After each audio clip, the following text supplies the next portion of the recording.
Good afternoon and welcome to This is Private Practice. Now, I haven't been advertising or letting anybody know that I'm actually available to go live this afternoon, so I'll be intrigued to see if anybody has cottoned on or if the post has popped up in somebody's newsfeed saying that I'm now live. Oh, it's rather warm here today, as you can tell from Shiny Face Joe. I'm kind of a bit intrigued by the fact that it's Wednesday already. It's been a massive week for me. Hey, Jen, thank you for popping on. I appreciate that. Massive week. And I guess I really wanted to talk into all of the things, but also talk into when we need to give ourselves permission to let go of things. And that's really hard for many of you who will be watching this video either live or later on, because if you're in my community, chances are you've got pretty high standards for yourself, pretty high standards for others, coupled with a value of not wanting to let people down. I know you, Jen, you've just put on a spectacular event and you put in so much work to bring that to fruition, and it looked like it was an amazing event. But I don't know about you, but having that sense of maybe I'm going to let somebody down hanging over my head, it's a strong driver for me, and I often have to check in with myself. I think that the self-care message is pretty self-evident, but one of the things that health professionals often do, I am one of them, is I will put the needs of everybody else first. And whether that's a female thing or a mother thing or a health professional thing, social, cultural, it doesn't really matter unless you're aware of it and catch yourself doing it, then you can't change that behavior. And I'm usually pretty good at catching myself, but this week I've really started to realize that there's a lot more to be caught.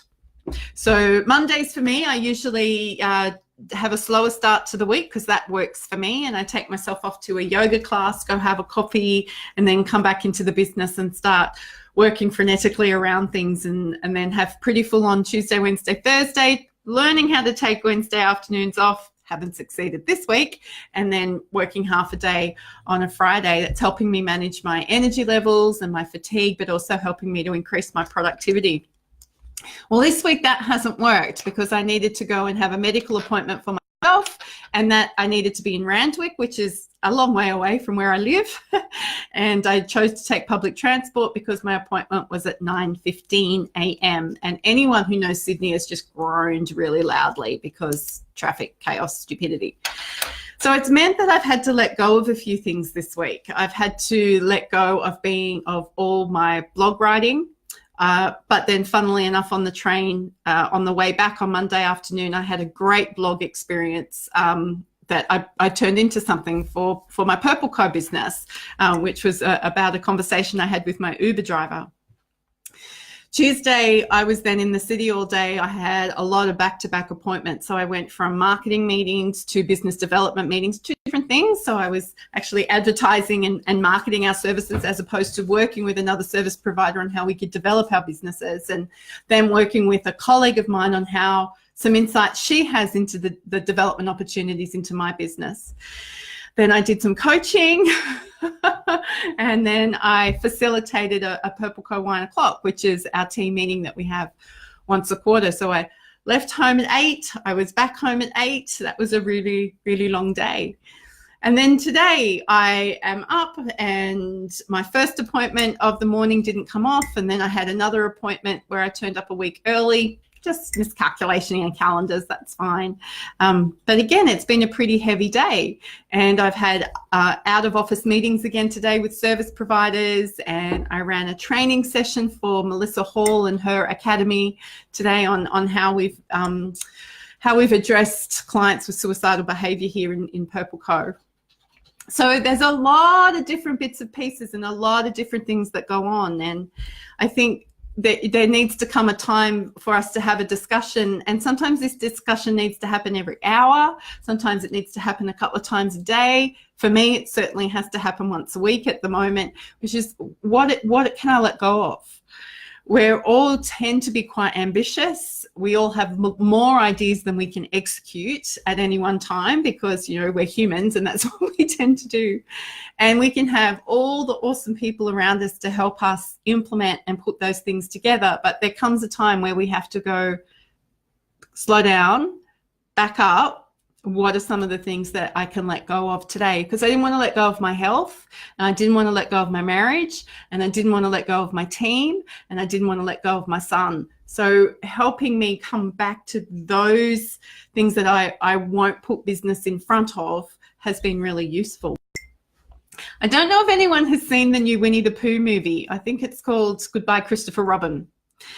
And I saw it on the weekend, and I'm smiling because there's a scene where Christopher Robin, as you might expect, becomes too busy for Pooh.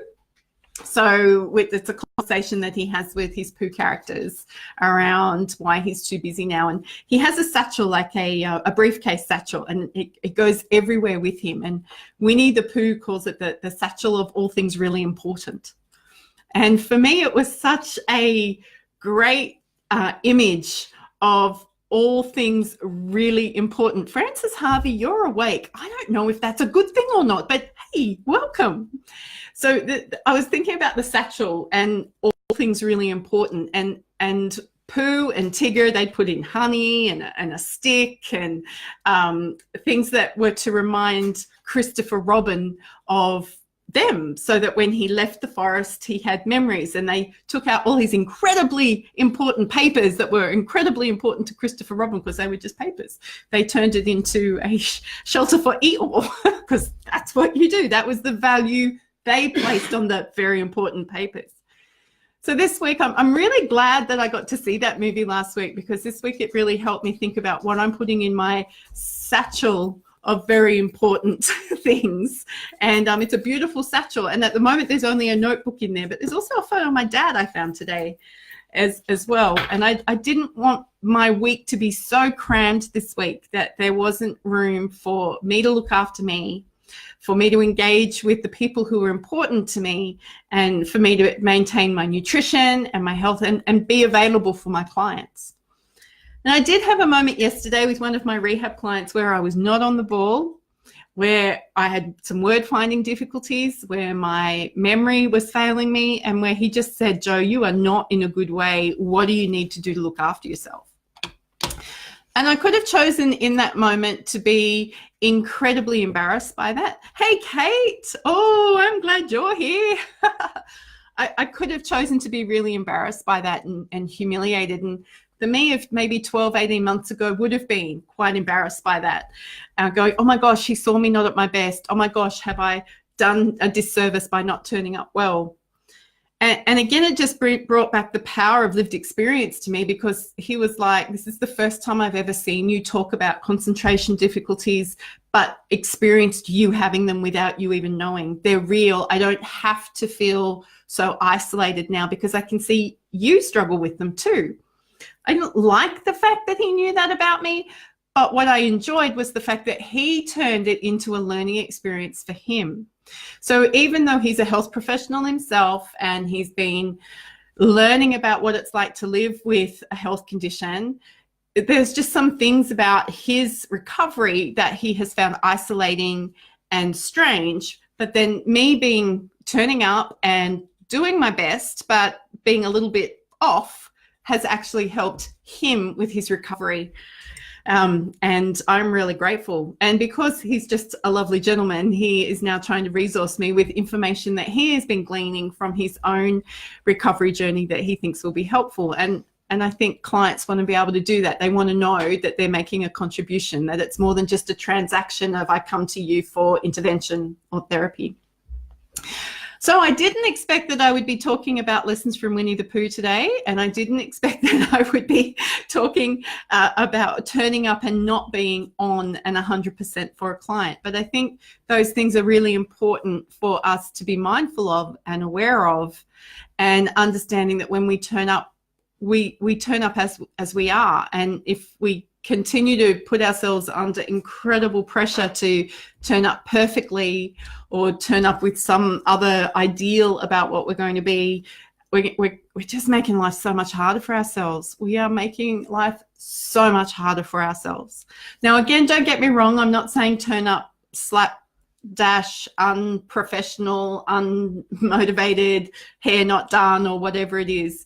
We do need to turn up with a level of professionalism, but but cut yourself some slack. If you've got a really busy week, or if you're going through stuff, or if you're just feeling like the to-do list is taller than you are tall, cut yourself some slack. Find out the things that you can not do this week. Because seriously, if you're used to putting out 4 social media posts a day and you only put out 1, people generally are going to be okay with that.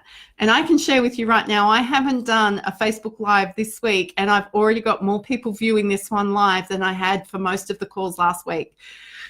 So I can take the pressure off. I know that my business didn't die because I didn't turn up here for 2 days. And I'm also going to continue to revise my satchel of really, really important things. So wishing you all a fantastic evening, afternoon, night, morning, whenever you get to watch this. And if you haven't seen the new Winnie the Pooh movie, go and enjoy it. I think you'll really like it. Or you end up talking about it, which I think is kind of better than Star Wars, which is what most people talk about. Okay, I'll see you again. Bye.